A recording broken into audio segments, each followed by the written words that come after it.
79편 1절부터 4절까지 말씀과 마지막 13절 말씀을 읽겠습니다. 구약 성경 861페이지에 있습니다.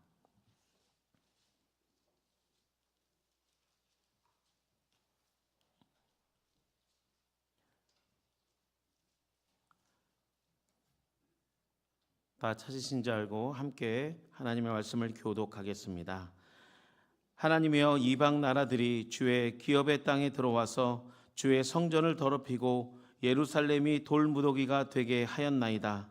그들이 주의 종들이 시체를 공중의 새에게 밥으로 주의 성도들의 육체를 땅의 짐승에게 주며 그들의 피를 예루살렘 사방에 물같이 흘렸으나 그들을 매장하는 자가 없었나이다.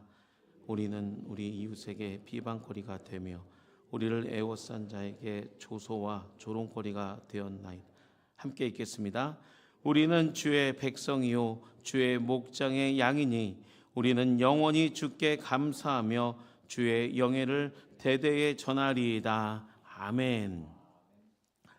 오늘 새벽 기도회 하나님의 말씀을 통해서 깨닫는 복음과 응답받는 기도가 가득하신 한 주가 되시기를 소망합니다.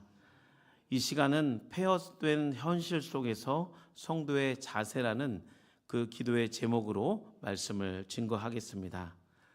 오늘 시편 79편은 이스라엘 민족 공동체의 죄를 탄식하며 지은 탄식시입니다. 이스라엘 민족이 오랜 시간 동안 하나님께 범죄했고 결국 국가적인 재앙 앞에 하나님의 도우심을 구하는 민족 애가 시입니다. 시편 안에는 민족 애가의 시편이 총 6편이 있습니다. 시편 44편, 60편, 74편, 79편, 80편, 90편이 기록되어 있으며 이스라엘 공동체의 죄를 회개하며 노래하는 시편 중에 4번째로 기록되어 있습니다. 시편 79편의 역사적인 배경은 북이스라엘의 나라가 멸망 후에 주전 587년에 신바벨론의 느부갓네살 왕이 예루살렘을 함락하여 남유다를 멸망시킨 배경을 갖고 있습니다. 그래서 시편 79편은 표제어가 아삽의 시라고 기록되어 있지만 그 기록 연대가 다윗의 왕의 시대의 아삽이 아니라 시간이 흘러서 아삽의 후손들이 기록한 시입니다. 시편 79편의 전체 내용은 이스라엘 백성이 바벨론에게 무참히 짓밟히고 성전이 완전히 파괴된 상황 가운데 유다 백성들이 성전 안에서 살육당하는 비참한 현실을 기록한 내용입니다. 지금 시인이 처해 있는 현실은 아주 비참하고 또 백성들이 살육당하는 아비규환의 상태에서 성전 안에는 죽은 시체들이 너무 많아 피가 시냇물같이 흐르고 시체들은 새와 짐승들의 먹잇감이 되고 있는 모든 것이 다 무너진 비참한 현실 앞에 놓여 있는 것입니다. 또한 성전은 유다 백성에게 하나님께서 임재를 상징하는 장소입니다. 그래서 성전이 파괴되는 것은 그들에게는 큰 영적인 딜레마에 빠지게 했고 하나님에 대한 신앙조차 흔들리는 그런 상황이었습니다. 그렇기 때문에 유다 백성에게는 성전이 폐허가 된 사실 자체를 받아들이고 싶지 않는 그런 현실인 것입니다. 우리도 가정과 또 생업의 그 삶의 현장 속에서도 갑작스럽게 찾아온 경제적인 시련과 또 건강과 어떤 인간적인 관계 속에서 예기치 않는 그 사건으로 우리의 신앙이 한순간에 무너지는 경험을 할 때가 종종 있습니다. 그럴 때에 우리는 다른 사람들과 하나님을 원망하며 깊은 절망 속에서 방황하며 그 현실을 피하고 싶어 합니다.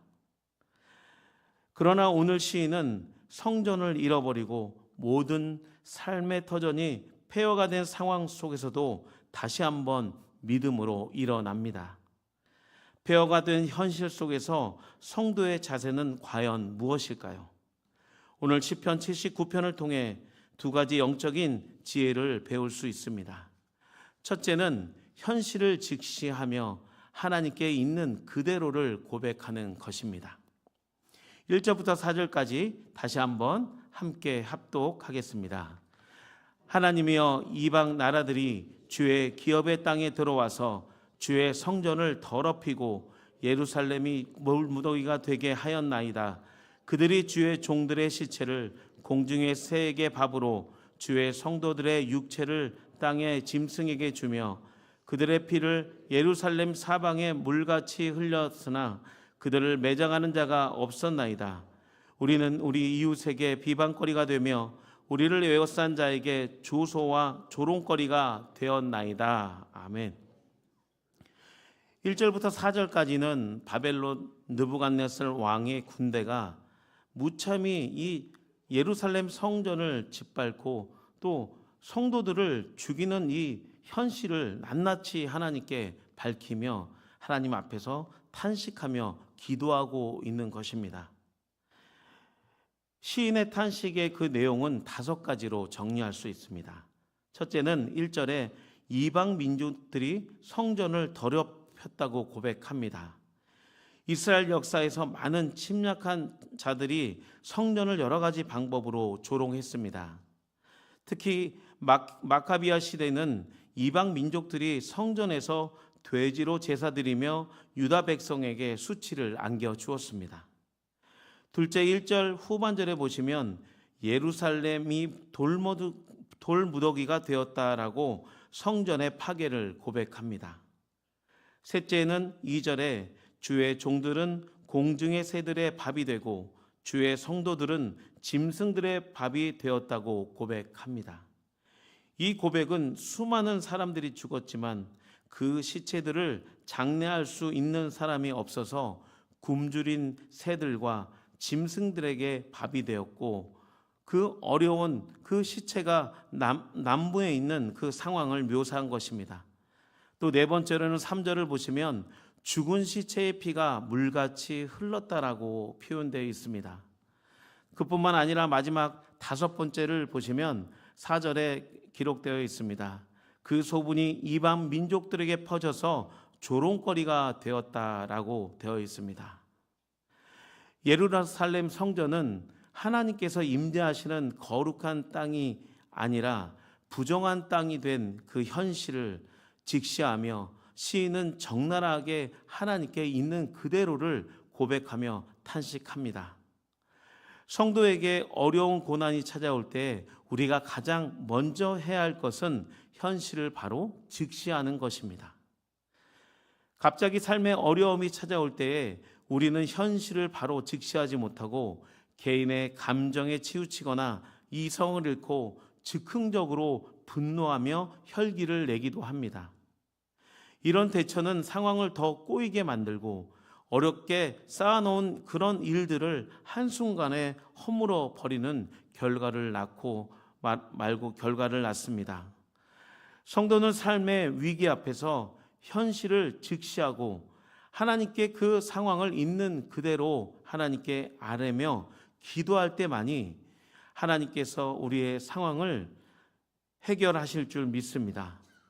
신앙은 내가 완벽해서 내 힘을 의지해서 살아가는 그런 신앙의 삶이 결코 아닙니다. 나는 부족하고 또 연약하고 실수투성이지만 나와 함께 하시고 나를 구원하신 우리 주님과 함께 동행하며 성령께 어려운 현실을 낱낱이 아뢰며 그분의 전능하심을 믿고 주님께 나아가는 것이 신앙인 줄 믿습니다. 지금 시인은 전쟁 같은 이 참혹한 현실에서도 현실을 피하지 않고 바로 이 현실을 직시하며 하나님께 모든 상황을 올려드리며 기도합니다. 그런데 왜 하나님을 경외하는 유다 백성에게 성전이 파괴되는 이 비극적인 상황이 일어났을까요? 과연 하나님께서는 성전을 지키실 만한 능력이 없었기 때문일까요? 결코 그렇지 않습니다. 거룩한 성전이 파괴된 것은 하나님의 능력이 부족해서가 아니라 성전에서 하나님을 예배하는 이 선택받은 유다 백성들이 부패하고 타락하여 이미 그 성전은 하나님께서 임재하시는 그 장소의 가치를 잃어버렸기 때문입니다. 1절에 주의 기업이라고 나와 있는데요. 주의 이 기업은 거룩한 성도를 의미합니다. 우리는 거룩한 주님의 기업이며 거룩한 성도인 줄 믿습니다. 그러나 유다 백성은 그 전에 이미 성전 안에 우상의 신상을 세워두고 형식만 남은 제사로 하나님을 기만한 것입니다. 예레미야 7장 13절부터 15절 말씀에 예레미야 선지자를 통해 하나님을 잃어버린 이스라엘 백성의 죄악의 심판을 예언하고 있습니다. 우리 함께 한 목소리로 읽겠습니다. 여호와의 말씀이니라. 이제 너희가 그 모든 일을 행하였으며 내가 너희에게 말하되 새벽부터 부지런히 말하여도 듣지 아니하였고 너희를 불러도 대답하지 아니하였으니라. 그러므로 내가 실로에 행한 같이 너희가 신뢰하는 바 내 이름으로 일컬음을 받은 이 집 곧 너희와 너희 조상들에게 준 이곳을 행하겠고 내가 너희 모든 형제 곧 에브라임 온 자손을 쫓아낸 것 같이 내 앞에서 너희를 쫓아내리라 하셨다 할지니라. 아멘. 또한 신약에서도 예수님 시대에 헤롯이 수룹바벨 성전을 보수하여 겉보기에는 그 규모가 화려함으로 대단했지만 그곳은 하나님을 잃어버린 그런 장소였습니다.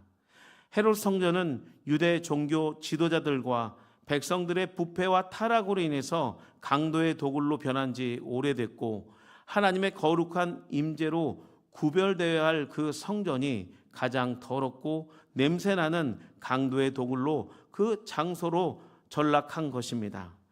그래서 예수님은 화려한 헤롯 성전이 돌 위에 돌 하나도 없이 완전히 파괴됨을 예언하셨고 내가 사흘 만에 성전을 세우시겠다고 예언하셨습니다. 제가 요한복음 2장 19절부터 21절 말씀을 읽어드리겠습니다. 예수께서 대답하여 이르시되 너희가 이 성전을 헐라 내가 사흘 동안에 일으키리라.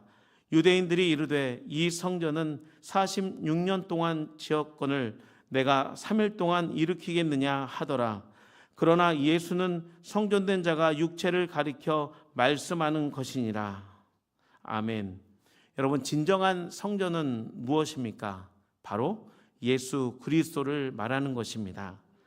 그러므로 진정한 성전은 예수 그리스도와 함께 동행하며 성령님의 임재 속에서 살아가는 성도의 몸이며 삶인 줄 믿습니다. 오늘도 이 땅에는 수많은 교회들이 있습니다.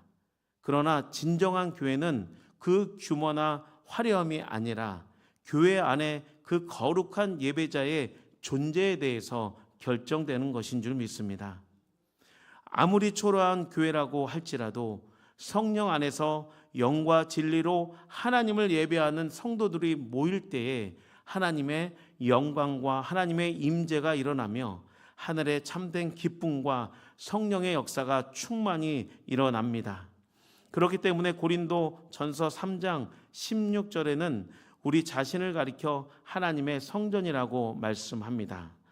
너희는 너희가 하나님의 성전인 것과 하나님의 성령이 너희 안에 계시는 것을 알지 못하느냐. 아멘. 우리 성도는 성령이 거하시는 하나님의 성전입니다.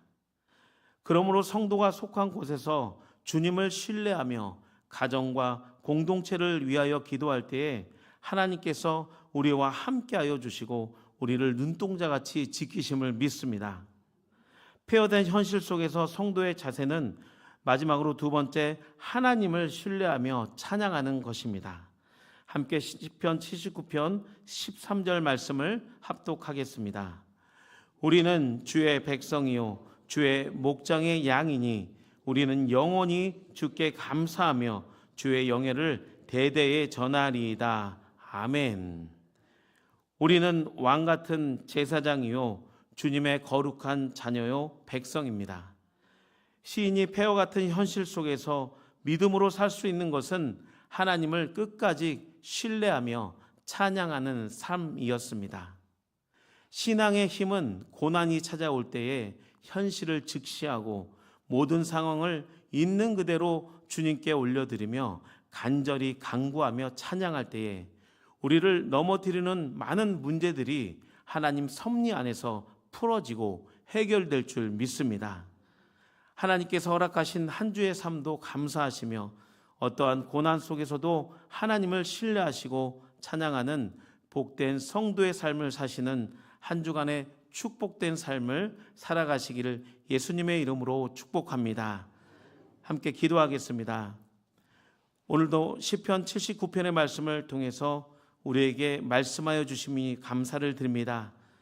우리도 어려움 삶과 또 고난 같은 많은 그런 현실 속에서도 끝까지 그 현실을 직시하며 성전인 우리가 하나님께 간절히 간구하며 찬양하는 복된 삶을 살아가게 하여 주시옵소서.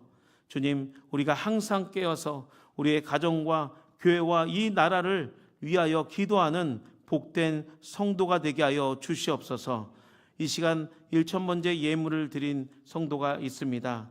949번째부터 950번까지 1000번째 예물을 드린 성도의 그 기도 제목 위에 하나님께서 응답하여 주시고 하나님의 그 삶을 통해서 하나님의 역사를 경험하는 복된 성도가 되게 하여 주시옵소서. 감사를 드리며 예수님의 이름으로 기도하옵나이다.